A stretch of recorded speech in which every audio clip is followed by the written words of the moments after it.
Hello and welcome to the channel. This is the first installment of my weekly progress videos for 2021. So I'm just going to start off by looking over how much time I actually spent over the last week. I used the tracker app to track how much I studied, and there's kind of good and bad aspects to it. I'm going to start off with the good aspects. So on a positive note, I did 7 hours and 13 minutes in total. So what that means is, on average, I did just over an hour per day. On the slightly more negative side, I didn't actually do an hour per day, which in my 2021 goals video, I outlined that I intended to do. And it's not the end of the world, but it's something that I really want to do for this year, and it's definitely something that I want to sort out by next week. I'm not going to beat myself up too much about it, because I did do the 7 hours, but I do want to actually make sure I kind of start off strong this year and don't kind of get lax with my goals already. So as you just saw, all of my time this week has actually been spent on the reading website / app called LingQ. I used two types of resource. The first one being a newspaper called 8 sidor, which means 8 pages, and it's essentially a digest newspaper which covers 8 stories, I believe, on 8 different pages, thus the name.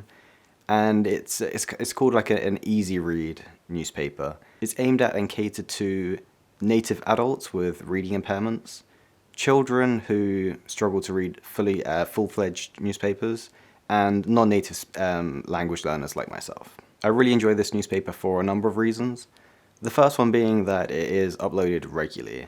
It was uploaded 3 times this week, and it's uploaded by other users, so I just wait until they upload it, and every single time they do I will read it, and this week it happened to be 3 times. Another thing is just by virtue of it being news. Because news comes in cycles, lots of language, set phrases, collocations, grammar patterns, they're repeated very often. A lot of stories are similar to the previous days, and you know that you're going to see it and have a lot of reinforcement for those grammar patterns and vocabulary. This is great for building confidence when reading. Each day I read it, there's usually less and less new words that will be introduced. Obviously, if it's a completely new topic, then there will be, but I'm not only becoming more familiar with vocabulary and grammar, but also just a bit more of the culture.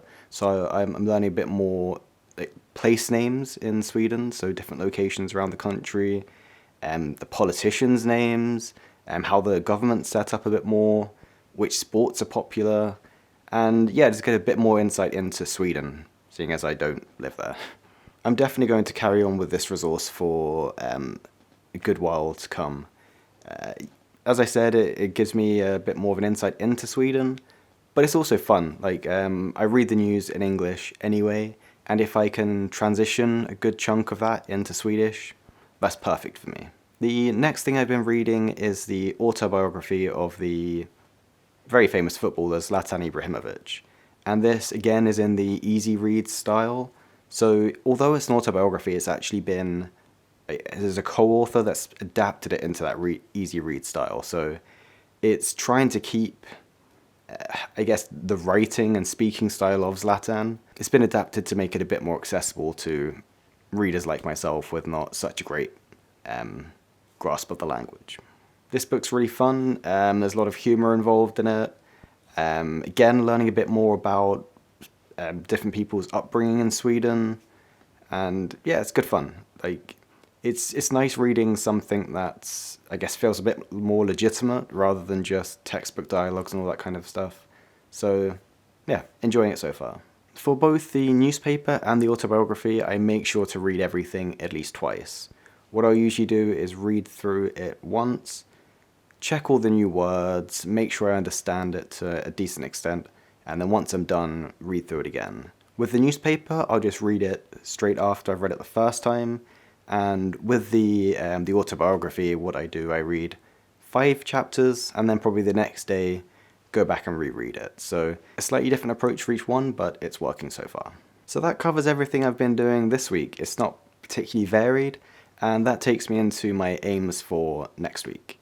I really want to introduce watching dramas And there's a great drama which I started but didn't finish last summer called Bonus Family. I'm not sure when in the week I'll start this, but when I do, I want to watch one episode per day, and I'll be watching it in Swedish with Swedish subtitles. My listening comprehension just isn't there yet to watch it without the Swedish subtitles, but when I watched it back in May, I believe it was, it really forced me to increase my reading speed.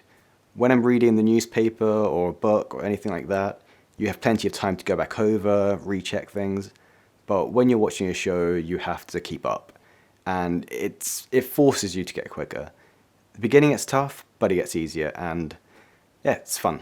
Again, I really want to get onto the actually doing an hour per day at minimum, not just an average. So that's something I need to really get serious about and try and be a bit stricter on myself. That's about it for this week. I'm really glad I've got the first week done, and I have actually been studying every day, which is a positive. Next week there should be a bit more to go over, as I'll have this week to compare it to, and yeah, I'll have new aims at the end of that week. So thank you once again for watching. Hopefully I'll see you here next week, and yeah, take care.